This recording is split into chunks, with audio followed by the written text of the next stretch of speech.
Սոցցանցերում կեղծ օգտահաշվով ազատ ու անվախ մեկնաբանություններ գրելուց առաջ երկար մտածեք, զգուշացնում են մասնագետները։ Fake page-ից այլանձի անունով կամ անանուն օգտահաշվից գրված վիրավորանքները, հայհոյանքներն ու անհիմն մեղադրանքները միշտ չէ, որ անպատասխան են մնում։ Քրեական վարույթի շրջանակում մասնագետները կարող են փորձագիտությամբ պարզել ոչ միայն գրառման իրական հեղինակին, այլև այն անձին, որը հրապարակել կամ նույնիսկ հետագայում ջնջել է մեկնաբանությունը։ Հեղինակաբանական փորձաքննությունը կարող է նշանակվել դատարանների, քրեական վարույթն իրականացնող մարմնի, քրեական վարույթի մասնավոր մասնակցի կողմից, երբ քննության ընթացքում անհրաժեշտ է պարզել տվյալ տեքստի հեղինակին, համահեղինակին, ինչպես նաև այդ տեքստը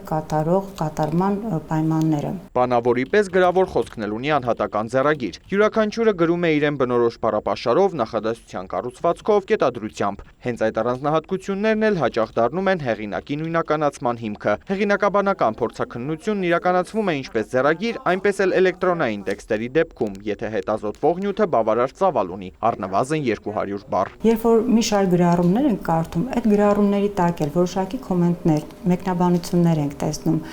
Շատ հաճախ, երբ որ նայում ենք եւ դրական, եւ բացասական, կարող են այդ իրենց սիմվոլներով, այդ իրենց բանով եւս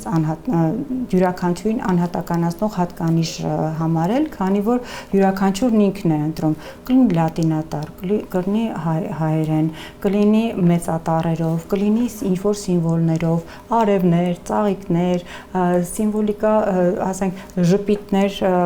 եւ այդ ամեն ինչը բնութագրում է տվյալ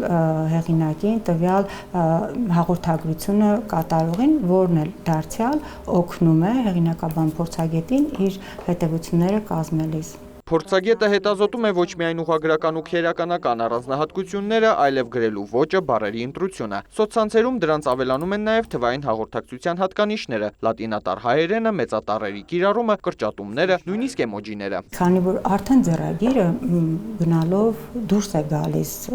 գործատությունից, ավելի շատ տպագիր տեքստերը, էլեկտրոնային հաղորդագրությունները, համացանցային հաղորդակցման միջոցներն են ավելի շատ լայն տարածում ստանում եւ բնականաբար այս փորձաքննության